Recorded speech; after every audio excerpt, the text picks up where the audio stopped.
soft skills. Como eu estava aqui há bocadinho a dizer ainda em off, que qualquer participação é muito bem-vinda e dúvidas e quaisquer dúvidas é só levantar. Podem ir fazendo ao longo dos capítulos, mas também depois eu guardo sempre um momento no final para responder a dúvidas e para haver participação.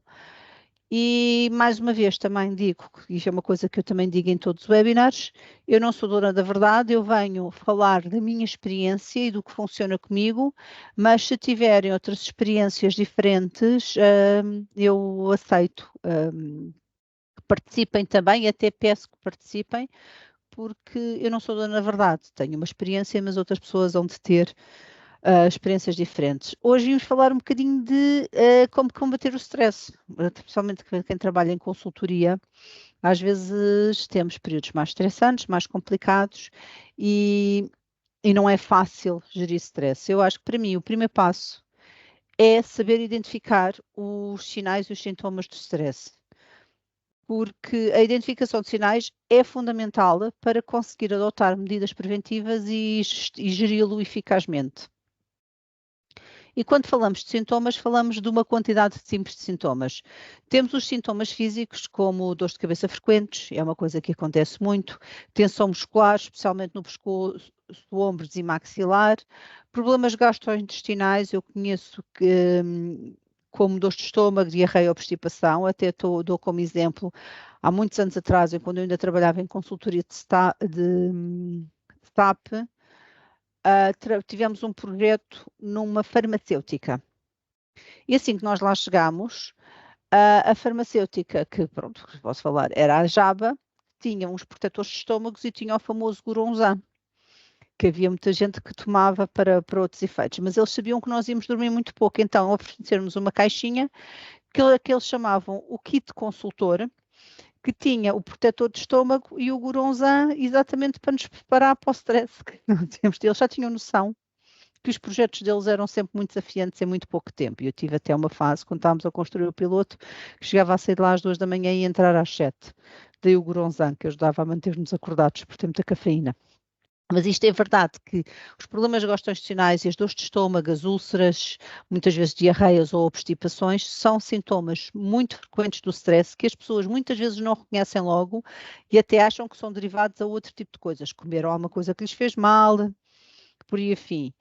Insónias e distúrbios de sono são também sintomas muito físicos, muito frequentes, tal como a fadiga persistente mesmo depois de um descanso. Alterações no apetite, excesso ou falta de apetite, porque há pessoas que reagem diferente ao stress. Eu, por exemplo, como mais, mas conheço quem perca imenso peso. Eu assumo que em alturas de muito stress engordo sempre porque começo a comer mais. Depois, palpitações cardíacas, aumento de frequência cardíaca, supressão do sistema imunológico, ou seja, muita frequência de constipações e outras doenças, são também normalmente sinais físicos de stress. Em relação aos emocionais, muita irritabilidade e falta de paciência, ansiedade constante, sensação de preocupação excessiva, sentimentos de tristeza ou depressão, pessoas que, por exemplo, às vezes começam a chorar sem qualquer, ou a chorar ou rir, por riso nervoso, sem muitas vezes razão aparente. Falta de motivação e interesse nas atividades que costumavam dar prazer é outro grande sintoma, peço desculpa. Mudanças de humor repentinas também acontece muito e sentimentos de desamparo e de desesperança, muitas vezes de ninguém me percebe, eu estou a ter esta dificuldade, mas ninguém me consegue compreender.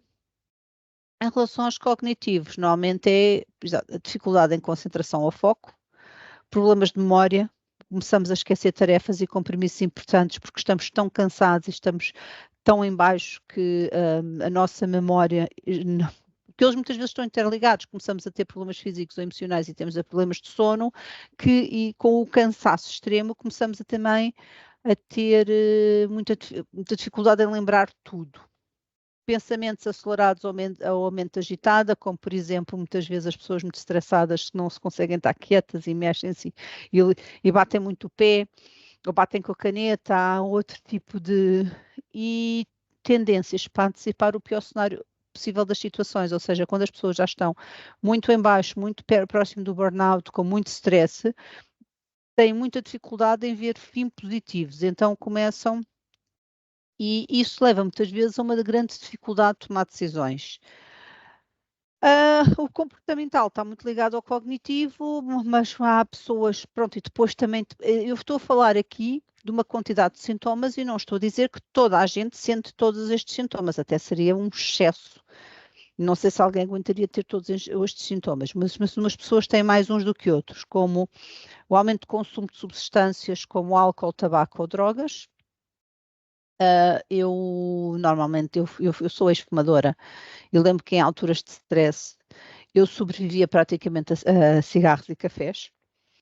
Estou a fazer agora 7 anos que não fumo, mas eu lembro-me que na altura, e trabalhei nessa altura, eu fumava desalmadamente em alturas de grande pressão profissional. Mudanças de padrões de sono, como insónia ou excesso de sono, que depois ficamos muito acordados até muito tarde à noite e temos dificuldade em levantar de manhã. Isolamento social ou a tentativa de evitar atividades sociais, porque muitas vezes nós percebemos que estamos com mais irritabilidade, com mudanças de humor e não queremos estar ao pé de outras pessoas, ou por vezes também a nossa mente está tão irritada, que acabamos por nos esconder no casulo porque é difícil, estamos com tanta irritabilidade que é difícil lidar com outras pessoas. E muitas vezes falta de paciência. E a procrastinação é um sintoma crónica e a tentativa de esquivar-se a responsabilidades é outro sintoma que, pronto, outro sinal de stress comportamental. Isto, nós temos que ter noção que conseguir identificar e temos que ter um bom autoconhecimento para começar a identificar o que é que se está a passar connosco, porque reconhecer os sinais em stress é sempre o primeiro passo para compreender que estamos o stress e que está a afetar a nossa vida e que temos que fazer alguma coisa. Depois, identificar o stress precocemente permite também evitar problemas sérios de saúde. O stress crónico pode conduzir para uma série de problemas de saúde física e mental, como já vimos atrás. E estar ciente dos sinais de stress também pode também pode ajudar a tomar decisões informadas e saber gerir melhor nossas responsabilidades e dar prioridade aos nossos compromissos, porque se nós sabemos que estamos assoberbados e que estamos com coisas a mais, então vai-nos ajudar só o facto de assumirmos e conseguirmos ler que estamos demasiado estressados ou demasiado pressionados ou assoberbados, vai permitir tomar decisões que priorizem os nossos compromissos e consigamos estabelecer limites. Eu já vou falar um bocadinho mais à frente melhor sobre isto. E também melhora, como eu tinha falado há pouco, melhora o relacionamento com os outros, porque se nós reconhecermos que um sinal de stress, vamos então tentar evitar essa irritabilidade e tentar ser mais compassivos, tanto connosco como com os outros, porque sabemos que às vezes os conflitos que nós estamos a criar não é por causa da pessoa com quem nós estamos a falar, não é por nossa causa, é por causa da situação que nós estamos a passar naquele momento. E uma gestão eficaz, ao identificar os sinais, podemos tentar desenvolver estratégias específicas para conseguir lidar com eles e vamos melhorar o nosso bem-estar no geral, porque estamos a agir perante o stress e perante a pressão e a situação que nós identificamos que estávamos a passar. Pronto, e aqui, como eu acabei de dizer, que temos que nos lembrar que todos passamos por fases mais estressantes, todos passamos por fases de mais pressão, todos mais tarde ou mais cedo temos alguns sintomas de que eu falei atrás. Agora, a duração e a intensidade pode variar muito com as pessoas, mas reconhecer esses sinais e decidir que temos que fazer algo para implementar estratégias para evitar isso, também vai diminuir muito a intensidade, a duração dos sintomas e as consequências mais nefastas que nós possamos ter por causa do stress e da pressão.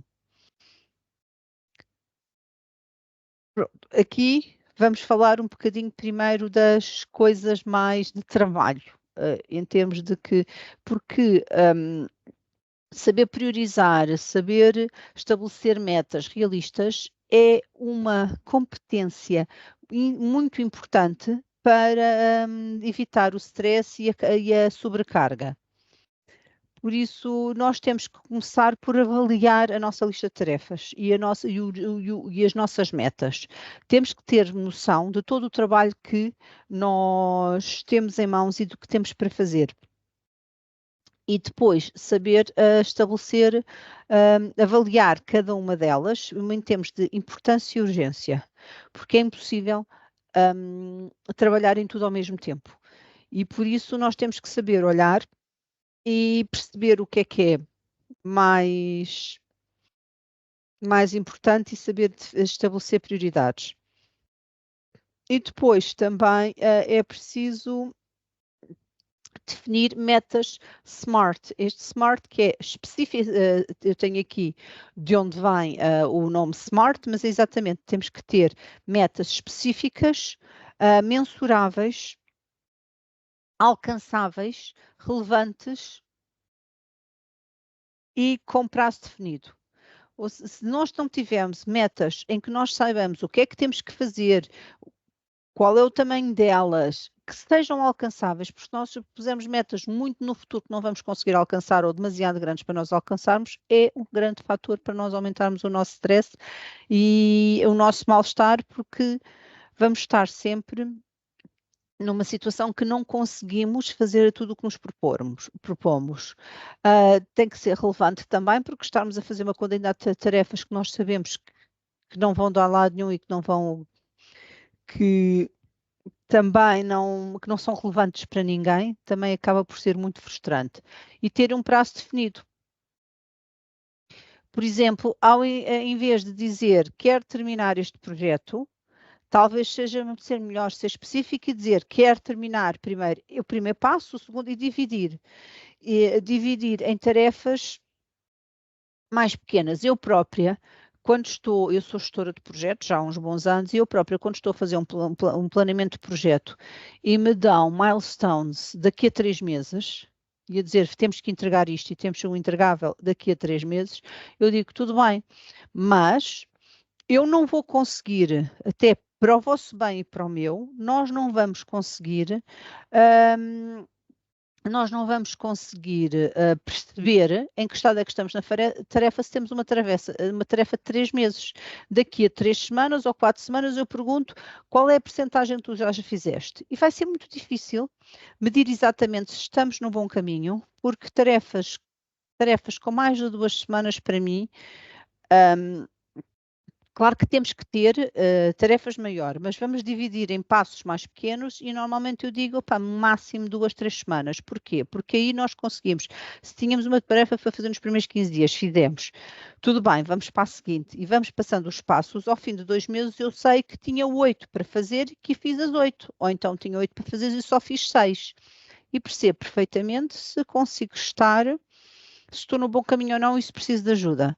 Se tivermos tarefas enormes, é complicadíssimo perceber em que estado é que estamos, até estarmos muito próximo do fim, e aí rebenta tudo. E isso é um motivo enorme para nós depois de repente perdermos a cabeça porque não temos noção e muitos dos sintomas que eu falei logo no início deste webinar podem começar a surgir exatamente porque nós não temos noção, não tínhamos noção e de repente estamos lá.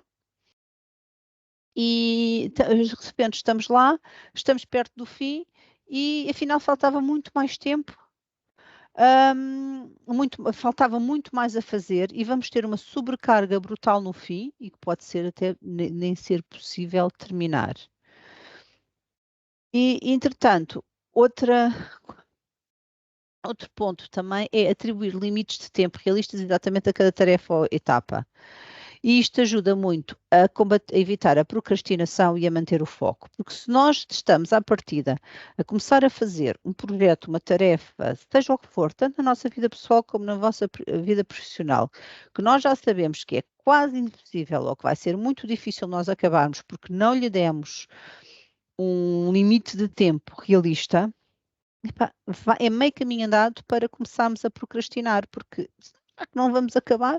Para que é que vamos começar a empurrar com a barriga até o momento em que sabemos que vamos falhar?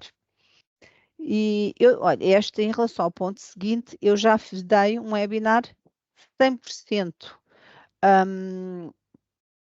focado, tive 1 hora a falar exatamente sobre o ponto seguinte, que é o aprender a dizer não.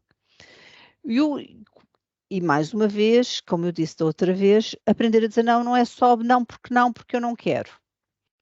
É que nós, se dissermos sim a toda a gente, vamos estar tão sobrecarregados que vai ser muito complicado, muitas vezes, gerir tudo.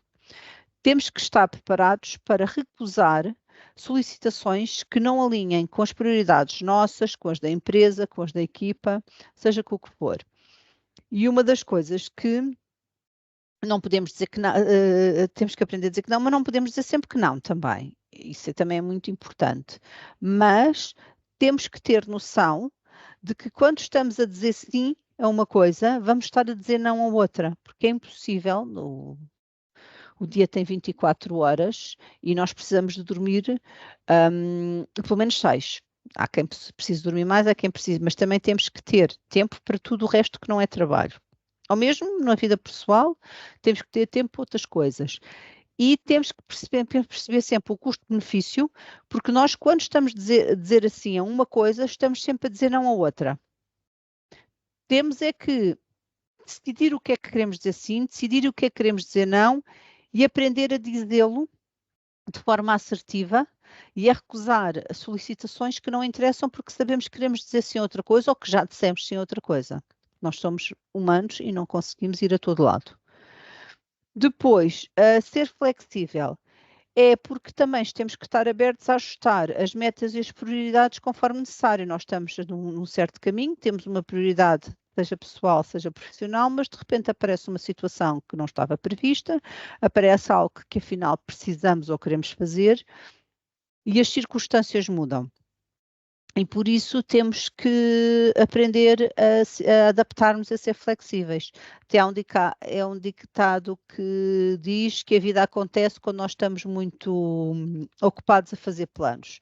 E é verdade que nós temos que aprender a ser flexíveis e isso também, esta flexibilidade mental e não estarmos demasiado presos, vai nos ajudar a manter o equilíbrio emocional que precisamos muitas vezes na nossa vida profissional.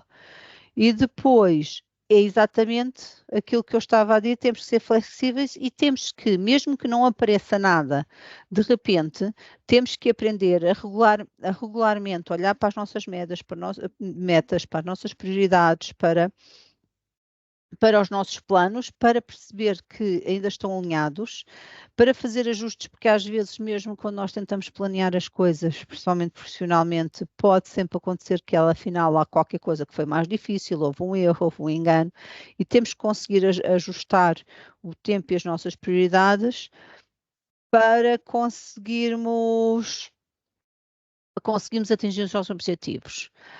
Agora, priorizar as tarefas e estabelecer metas realistas requerem prática e ajuste contínuos, ou seja, com o tempo nós conseguimos desenvolver abordagens diferentes para gerir o nosso tempo e alcançar os nossos objetivos.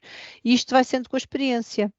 E à medida que nós vamos conseguindo gerir melhor a nossa vida, vamos conseguir ser mais eficientes e ter menos stress. Agora, se nós desistirmos, se levantarmos as mãos a dizer isto está um caos e as coisas mudaram, é meio caminho andado para as coisas começarem a correr mal e começámos a ficar completamente assoberbados e não há vergonha nenhuma pedir ajuda. Eu acho que isso também é importantíssimo, é nós sabermos também conhecer-nos, conhecer os nossos limites e perceber quando vamos ter que pedir ajuda ou quando temos que dizer ao nosso manager, ao nosso companheiro, aos nossos colegas, aos nossos amigos, a dizer, eu afinal tinha isto, mas não sei se vou conseguir. Ou então, se calhar, temos que ajustar. Porque quando temos que ser flexíveis e rever, temos que também partilhar com os outros que estão envolvidos a dizer que vão haver ajustes, porque também não podemos tomar muitas vezes as decisões unilateralmente.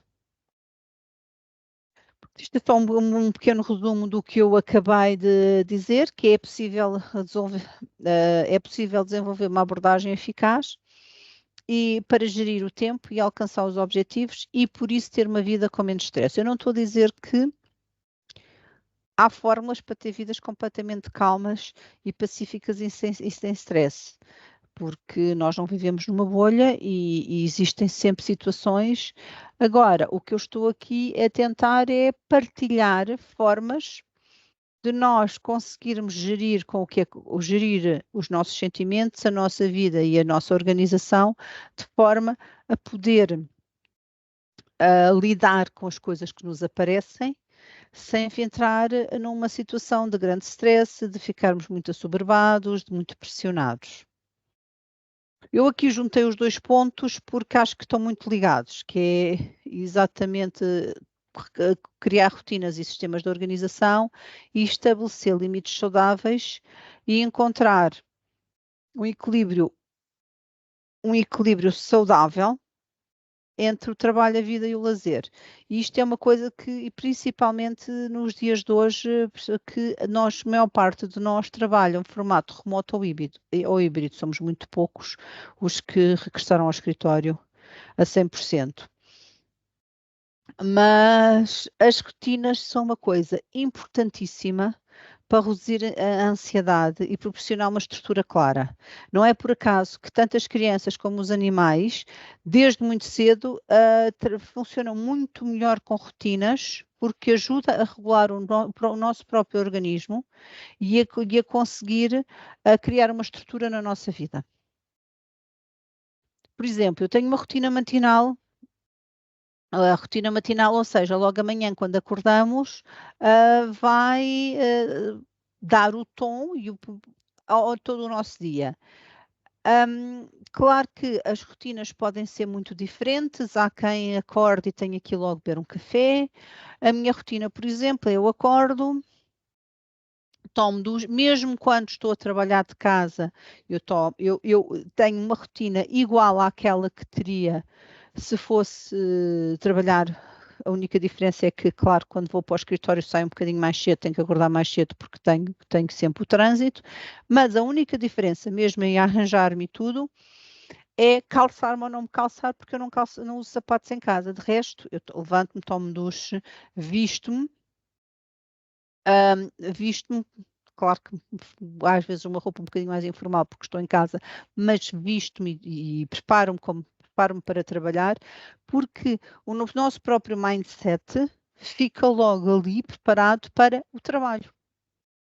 E apesar de eu trabalhar em casa, em cima da minha mesa de jantar, eu tenho uma divisão, porque não tenho escritório em casa, tenho uma divisão muito grande em qual é o tempo de trabalho e qual é o tempo de lazer.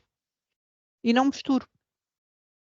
Tenho um telemóvel para profissional e um telemóvel pessoal, e quando eu desligo o portátil tal, eu desligo o meu telemóvel profissional também. Não estou a ver ahm, se me mandaram mensagens, se me disseram alguma coisa. Cria uma estrutura logo dentro da minha cabeça, isto é tempo de trabalho, isto é tempo de lazer. Eu tenho uma outra rotina que não tem a ver com o trabalho, mas que é uma rotina que é minha há muitos anos. Há muitos anos, quer dizer, há 5 anos que eu faço isto praticamente todos os dias. Eu todos os dias saio de casa ou não saio de casa, mas eu, por exemplo, agora que já começou a clarear mais cedo, já faço a minha caminhada à volta aqui ao pé de casa, umas vezes maior, outras vezes menor, mas eu todos os dias pelo menos tento que seja todos os dias, e este é um hábito que já tem 5 anos, acordo cedo, tiro uma fotografia, pode ser ao café que eu estou a tirar, pode ser uma fotografia no caminho, pode ser quando chego ao escritório, escrevo bom dia e envio a um grupo de amigos. E é uma estrutura. Isto eu comecei ainda quando estava mais isolada.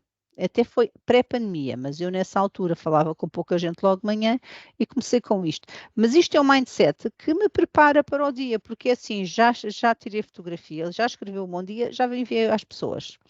E a minha cabeça agora está preparada para enfrentar o dia. Eu não estou a dizer que vocês têm que usar as mesmas rotinas que eu, claro que não. Eu estou a dar um exemplo, e o meu exemplo de como é que eu me preparo mentalmente e fisicamente para o dia. E eu sou muito consistente, exatamente porque e faço também um bocadinho de exercício em casa, tenho as coisas em casa, e faço um bocadinho de exercício e preparo-me mentalmente, e não tenho muita diferença no levantar durante a semana do levantar ao fim de semana. Tenho também ali uns passinhos e também acordo, faço exercício ou não, há dias que consigo, outras não, mas tomo duche, visto-me, tomo o meu café e depois estou preparada para o dia. Já falei há pouco das listas de tarefas e das tarefas que nós temos a fazer. Eu tenho também, normalmente, as listas do to-do, das coisas que são importantes.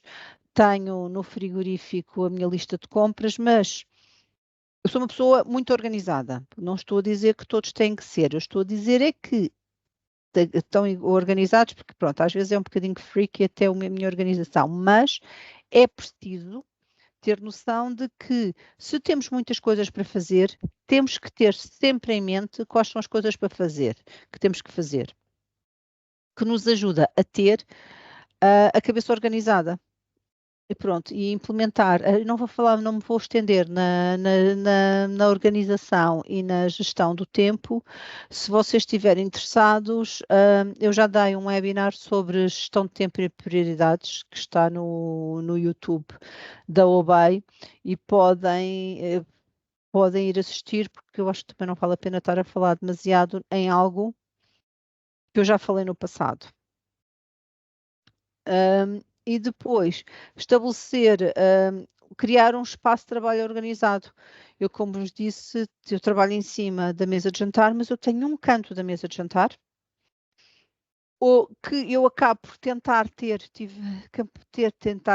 estar limpo, ou seja, quando acabo a trabalhar, fecho o computador, ponho o monitor aqui no cantinho para tentar afastar. Não ter demasiadas coisas em cima, não ter coisas demasiado desorganizadas, porque isso não ajuda nada.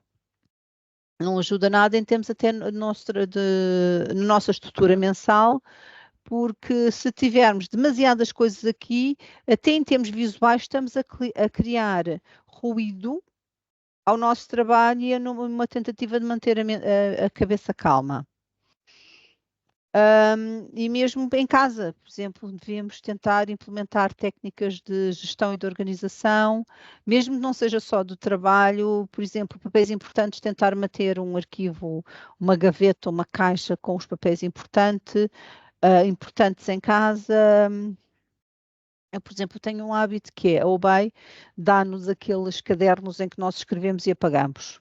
Eu vou para as reuniões e tomo notas nesses cadernos, e depois tenho um documento no computador, porque mais vezes é mais fácil tomar rapidamente notas, e eu depois a seguir organizo essas notas e apago, e já estou só pronta para aquele caderno. Tomo sempre as notas rápidas ali, mas ao fim do dia tento, ou no máximo no dia seguinte de manhã, tento passar as notas todas para eu uso um Word, há quem use o OneNote, e depois é uma questão de gestão, como eu não, ultimamente estou sempre num único projeto, é mais fácil. Quando trabalhava em vários projetos, usava um OneNote porque tinha um folder para cada projeto. Hoje em dia não o faço. Depois estas são as minhas sugestões, estas são as formas que eu trabalho, mas se fizerem uma pequena pesquisa, há muitas técnicas e há muitas ferramentas para nos mantermos organizados. Outra coisa muito importante é aprender a delegar. Eu já falei no dizer não e aprender a delegar, porque principalmente quanto mais para cima começamos a chefiar equipas, principalmente quem vem de um background técnico e começa a chefiar equipas, tem muita tendência de, ai, mas eu fazia o código assim e tem imensa dificuldade em delegar.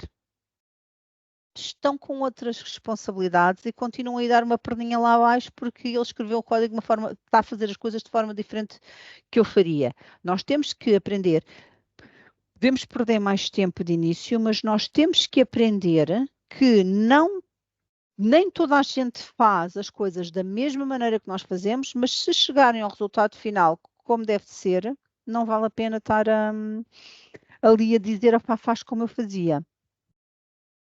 E depois definir limites de tempo para tarefas e uma coisa que eu disse logo, evitar a multitarefa. Se é assim, a história do multitasking é possível fazer se eu estiver a falar ao telefone e na cozinha e estiver a fazer coisas assim do género, mas profissionalmente e muitas vezes tentar fazer muita coisa, esta coisa de sermos multitasks é fantástico e eu contra mim falo, é um mito, porque acabamos por fazer as coisas muito melhor se fizermos uma de cada vez.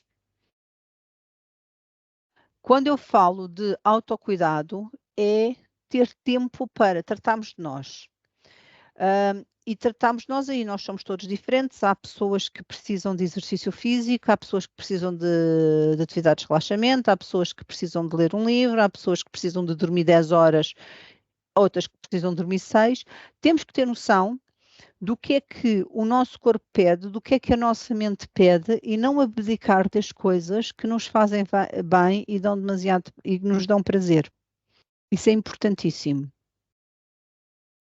E estabelecer prioridades claras e sabemos o que é que nós queremos, tanto para a nossa vida como na nossa vida profissional. Atenção, estabelecemos prioridades, fazemos planos, mas sempre com a flexibilidade para sempre com flexibilidade suficiente para adaptar ao que nos aparece. Aqui voltei a falar dos limites e das prioridades, porque eu acho que me estou a repetir um bocadinho aqui nesta parte, mas pronto, mas é importante porque identificamos o que é importante para nós, identificar quais são os limites de tempo que nós temos para o nosso trabalho e reservar tempo para nossas atividades pessoais e de lazer é muito, muito importante. Temos que ter, e aí, principalmente quem trabalha em casa, tem que ter um horário de trabalho definido. Muitas vezes com o trabalho de casa, ou se principalmente trabalhamos em projetos em que há outros fusos horários, podemos ter que trabalhar fora do horário convencional. Mas ter sempre cuidado que é assim, se então eu estou a trabalhar com um cliente nos Estados Unidos, começo mais tarde, vou acabar mais tarde, tenho reuniões mais tarde, então reservo tempo e vou começar mais tarde. E guardo tempo da manhã comigo. Se ao contrário estamos a trabalhar, eu tive muito tempo a trabalhar com pessoas que estavam no horários da Europa Central ou até Europa de Leste, e o que eu fazia era, ok, eu começo a trabalhar às 7, 7h30 ou 8, mas então acabo de trabalhar às 4, 4h30, 5. Eu não posso começar às 7 da manhã e depois ficar a trabalhar aqui, até às horas que se trabalha em Portugal até às 6. Não. Falar com os nossos managers, mas também comunicar, e aqui estamos a falar o segundo ponto, de comunicar, também não podemos, ai, desculpem, não podemos, o rato mexeu-se, não podemos também pensar que vivemos numa bolha. Se decidimos que vamos ter um horário ligeiramente diferente porque se adapta melhor a nós e podemos fazê-lo, temos que comunicar à nossa gestão e aos nossos clientes, às pessoas com quem nós trabalhamos, que este é o horário com que eu trabalho. E temos que nos cingir a isso, só porque alguém tem um horário de trabalho diferente, nós não podemos depois estar a esticar o nosso horário para ir a toda a gente.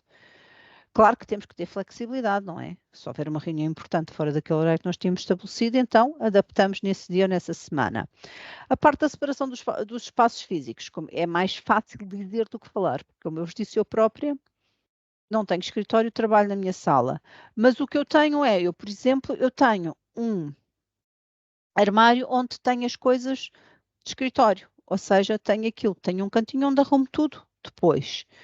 E tentar, e tenho só um canto da mesa, mas guardo sempre uma parte da mesa onde me permite jantar, pôr a mesa e conseguir fazer uma separação.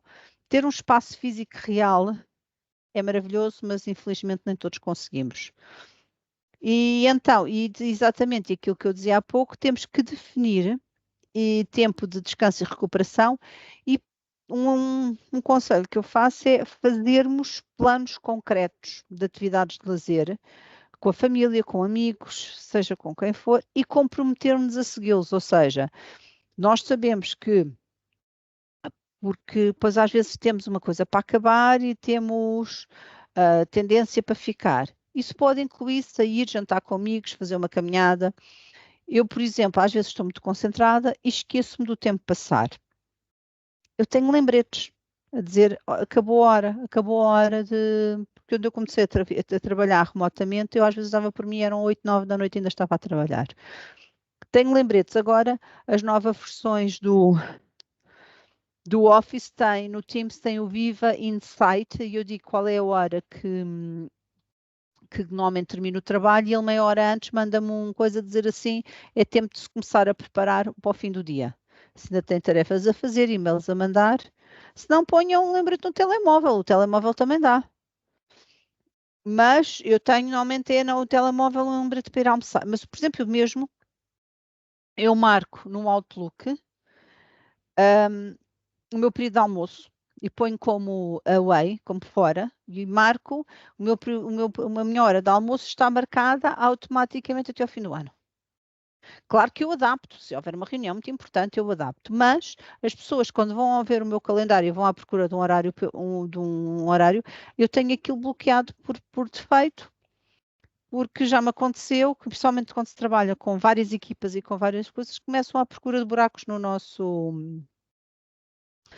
nosso calendário e de repente não temos tempo sequer para nos levantar para beber um café. Eu marco minha hora de almoço, eu ponho muito definido qual é a minha hora de saída, porque há dias em que eu adapto, mas eu à sexta-feira, à hora de almoço, vou ao Pilates e marco. Tenho uma hora de almoço de hora e meia, porque tenho que ter o tempo de ida e o tempo de vinda. E aviso, acabei de entrar num cliente, normalmente as pessoas até são flexíveis. Se nós cumprimos o resto do tempo, ter um dia em que temos uma hora de almoço maior ou qualquer coisa assim do género, e eu avisei logo, à sexta-feira tenho o meu Pilates. Já tive que adaptar em alguns clientes, mas por regra são compreensíveis porque é uma rotina e eu, de há uns anos para cá, habituei-me a programar muito bem os meus tempos de descanso e de recuperação. Pronto, mais uma vez eu tenho sempre aqui um pequeno resumo, porque é exatamente estabelecer limites saudáveis e encontrar um equilíbrio entre o trabalho e a vida pessoal é essencial para o nosso bem-estar e para evitar esgotamentos.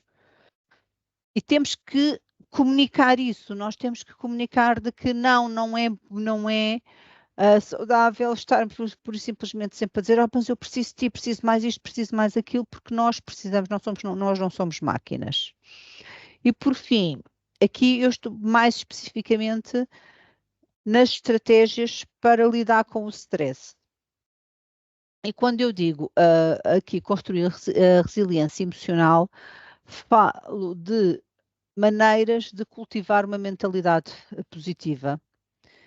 E eu costumo dizer também praticar a gratidão e lidar com pensamentos negativos.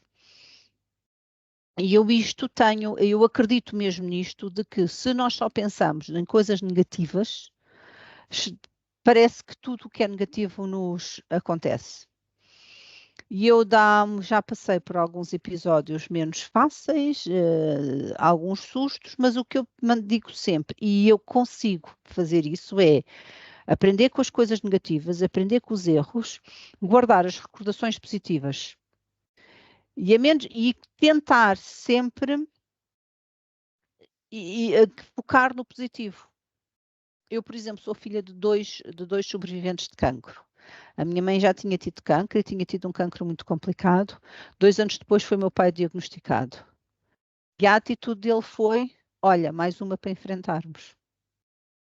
E nós mantivemos-nos sempre muito positivos. Felizmente correu tudo bem, eles estão os dois limpos, mas a atitude é essa, a positiva. Nós, depois da minha mãe fazer uma sessão de quimioterapia de 7 horas, tínhamos a rotina de ir lanchar todos juntos e passear um bocadinho. Porque nós temos sempre que, não podemos pensar, ai, coitadinhos de nós, aconteceu-nos uma coisa terrível e agora vamos ficar aqui. Não, temos mesmo que já pelo positivo, às vezes não é fácil, e praticar sempre a gratidão, porque por muito complicado que o nosso trabalho esteja, que alguma coisa esteja, há sempre coisas pelas quais nós nos podemos sentir gratos, há sempre coisas positivas, há sempre coisas positivas para nós vermos. E eu aqui não estou só a falar só por falar, porque quem me conhece pessoalmente sabe que eu sou uma pessoa que tem uma atitude tendencialmente positiva. Eu, quando trabalhei em Inglaterra, eu lembro-me que um dos managers, um dia, ao fim de 2 ou 3 meses, olhou para mim e diz-me assim: bolas, mas tu nunca vens de trombas para o trabalho, tu apareces-me sempre de sorriso. E todos os dias há coisas positivas, por muito que o dia está a chover, claro que há coisas que nos chateiam e tudo isso, mas tentar sempre lidar e ter sempre defesas nossas e guardar coisas que nós gostamos para olhar para a vida com gratidão e tentar manter uma mentalidade positiva.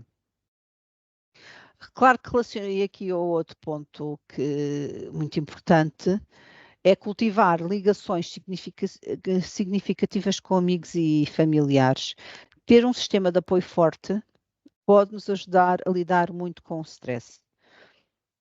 Seja dentro da família, seja amigos, seja tudo isso, quando estão a acontecer alguma coisa, às vezes só nos apetece, tipo, desabafar um bocado, deitar tudo cá para fora, a seguir limpou. É preciso ter sempre, e eu acho que eu não conheço ninguém que funcione 100% sem ter uma rede de apoio, nem que sejam 2 ou 3 amigos, nem que seja o parceiro ou parceira, alguém, o pai, a mãe, o periquito, alguém que nos traga energia positiva e com quem nós possamos desabafar. Eu tenho um grupo de amigas de uma aplicação em que às vezes nós combinamos, vamos jantar e tudo isso, mas às vezes a única coisa que o grupo serve é para nós chegarmos lá e houve uma que contou que lhe aconteceu não sei o quê, que tem uma pessoa que é altamente tóxica no trabalho e em vez de sair e ficar demasiado concentrada, nós dizemos larga, somos 13, somos muitas, por isso vá, larga a negatividade aqui hoje, porque somos muitas para absorver o impacto, não está lá uma, está a outra. E a ter, ou então tinha umas antigas colegas que resolveram começar a praticar boxe, foram dar uns socos. Outras pessoas que vão ver o mar, vão ver o pôr do sol. Eu tenho uma amiga que diz que é completamente adicta do pôr do sol no mar. Mas ter sempre, e convidar alguém, ou seja, não ir sozinho, mas ter alguém e ter pessoas e apoio da comunidade, porque, para vos ser sinceros, eu acho que não conheço ninguém que viva completamente isolado e que eu considere que seja uma pessoa feliz e equilibrada. Posso estar a falar, mas é aquilo que eu sinto. Depois, eu já falei aqui nas práticas de autocuidado, na exploração de atividades e de hobbies que nos façam bem. E não tem que ser o mesmo a toda a gente. Eu, por exemplo, estou a falar, eu tenho uma relação com uma pessoa e eu e ele temos hobbies completamente diferentes. Eu gosto de fotografia, eu desenho, eu pinto, eu faço uma coisa que eu costumo dizer que é o meu psicólogo pessoal, é eu escrevo, eu tenho um diário onde escrevo, desenho, faço colagens, às vezes colo fotografias, desenho imenso, despejo o meu dia as coisas boas e as coisas más. E é o que agora está outra vez na moda, que chamam-lhe o journaling. Eu faço isso. E faço isso há muito tempo e eu normalmente encho uns 4 cadernos por ano. Está aqui, está sempre aqui comigo. e escrevo ao fim do dia. Há dias em que eu tenho 3 linhas, há dias em que houve qualquer coisa que me chateou e tenho 2 ou 3 páginas, e há dias em que me aconteceram coisas muito boas e eu também quero registar. Para vos dizer a verdade, eu acho que já voltei a ver desenhos que fiz, nunca voltei a ler cadernos que escrevi, porque já despejei, ajudou-me imenso a centrar. Pronto, eu tenho imensos hobbies, faço imensa coisa de trabalhos manuais. O meu namorado gosta de escalada. Tentamos contrabalançar um bocadinho, porque eu às vezes vou com eles e vou ver a natureza, porque também gosto imenso, vou fotografá-los, mas também não precisamos fazer tudo juntos. Agora, temos um bom relacionamento pessoal e ambos fazemos coisas que nos dão prazer e que nos limpam a cabeça. Depois, quando eu falo aqui no praticar a aceitação e o desapego, é que há coisas, porque assim, nós temos que ser muito positivos, mas há coisas que nós não conseguimos mudar. Há coisas que nós temos que aceitar porque nós não podemos influenciar tudo. Infelizmente, nós muitas vezes hoje em dia vemos as notícias, não é? E há ali uma quantidade de coisas que mexem connosco, mas que não conseguimos mudar. E temos que ser positivos, temos que ter resiliência emocional, temos que pensar muito nisso, mas também temos que aprender que não conseguimos chegar a todo lado e que há coisas que não conseguimos mudar e temos que as aceitar. Não podemos viver angustiados com coisas que acontecem a pessoas que estão próximas de nós ou que nos acontecem a nós e que nós não podemos mudar. Podemos aprender, podemos ultrapassar isso e seguir em frente, mas não podemos ficar demasiado presos a isso. Depois, outra estratégia de gestão de stress. Há uma quantidade de técnicas de respiração e relaxamento. Eu, por exemplo, eu tenho uma claustrofobia brutal. E já me aconteceu ter que fazer ressonâncias magnéticas. Vocês, quando fiz ao pescoço, têm, e quando faz ao pescoço, temos uma máscara encostada à cabeça. Eu fechei os olhos, fiz contas de cabeça e comecei a contar, e já não me lembro, cheguei aos não sei quantos mil, mas sempre a contar, eu contei as minhas respirações. E fui contando as minhas respirações e estive altamente concentrada naquela respiração, naqueles números e em tudo o que se passar. Eu também já fiz em tempo yoga e meditação, e, mas temos que aprender. E isso ajuda muito, às vezes, em situações limite, em que está acontecendo ali qualquer coisa de repente. Por exemplo, quando não é preciso uma prática de meditação muito complicada, é só conseguir fechar os olhos e pensar em coisas que nós gostamos, num local que nós gostamos, em pessoas que nós gostamos, e tentar tirar a nossa mente daquele sítio e daquela situação complicada em que estamos e que fazer não sei dizer isto em português, mas é um auto-soothing, ou seja, um auto-acalmarmos a nós próprios. Não é fácil e requer treino, mas ajuda imenso. Depois, o exercício físico é saudável para toda a gente. Claro que há pessoas que precisam de um exercício físico mais forte do que os outros, há pessoas que têm que fazer desporto todos os dias, outros que não, mas quando eu fico exercício físico é sair para a rua e caminhar, andar a pé. Porque libertar endorfinas ajuda imenso a manter o bom humor e a reduzir a ansiedade. Eu adoro andar a pé, vou andar a pé para sítios que eu gosto. Nem que seja ir andar a pé para o centro comercial. Estão a mexer as pernas, estão a fazer alguma coisa, estão a praticar endorfinas. Quem gosta muito de compras até pode, pronto, aproveita e vê umas lojas. Eu, por acaso, não, eu prefiro ir caminhar para junto ao mar. E depois, uma dieta equilibrada também pode ajudar muito. E, por exemplo, se nós comemos demasiados açúcares e cafeínas, apesar de a cafeína não me tirar o sono, eu até agora tenho uma destes relógios que controla o meu sono e aprendi que, apesar de a cafeína não me tirar o sono, eu tinha muito, quando bebo mais cafeína ao fim do dia, e eu chegava a beber 4 cafés só numa tarde. e muito chá com preto à tarde. O que eu comecei a ver no coisas é que tinha muito pouco sono profundo, ou seja, o meu sono, apesar de eu dormir as mesmas horas, o meu sono era sono leve, não tinha períodos de sono profundo.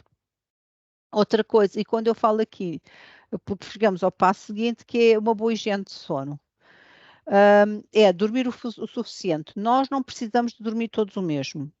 Eu costumo brincar a dizer que quando era pequenina os meus pais me deixaram cair no caldeirão da cafeína, porque eu tenho muita energia e não durmo muito. Mas sei que tenho que dormir pelo menos umas 5, 6 horas todas as noites. E também já aprendi que se eu mantiver uma rotina de que deitar mais ou menos à mesma hora, consigo ter então ciclos de sonos melhores. E nós estarmos sempre a alterar. Um dia deito-me às 11, outro dia deito-me às 3, outro dia deito. Até porque nós todos sabemos, e há estudos publicados sobre pessoas que trabalham por turnos. A tendência para depressões, para mal-estar, para doenças, para tudo isso, para quem trabalha por turnos é muito pior do que uma pessoa que consegue ter uma. Quando eu estou a dizer regular, não é ir para a cama às 11h30 da noite todos os dias, é tentar dormir, deitar-me entre as 11 e meia-noite, entre as 11 e meia-noite e meia e manter isso regularmente. Claro que de vez em quando há exceções e temos saídas com amigos e outras coisas que alteram um bocadinho. E pronto, por último, ou seja, isto são tudo estratégias, e é só lembrar que diferentes estratégias funcionam com pessoas diferentes, ou seja, nós não somos todos iguais. Eu falei aqui de uma quantidade de abordagens e daqui de uma quantidade de exemplos. Como sempre, eu digo, isto é a minha experiência, não quer dizer que seja a vossa, mas eu falei aqui algumas coisas que não são exatamente para mim, mas é tentar perceber o que é que funciona melhor connosco e para nesta jornada para gerir o stress e a pressão na nossa vida. Basicamente é isto. E agora, eu sei que chegámos mesmo ao limite, mas queria só saber se algum de vocês tem alguma questão, alguma dúvida, quer partilhar alguma coisa. Não. Foi bem explicado. Mas Deu para pronto, compreender. Deu para compreender algumas coisas e também, sim, logo na primeira parte, a componente os sintomas do stress, sim, são bastante conhecidos e há pronto. uns que depois prolongam para outro tipo de doenças. Exatamente.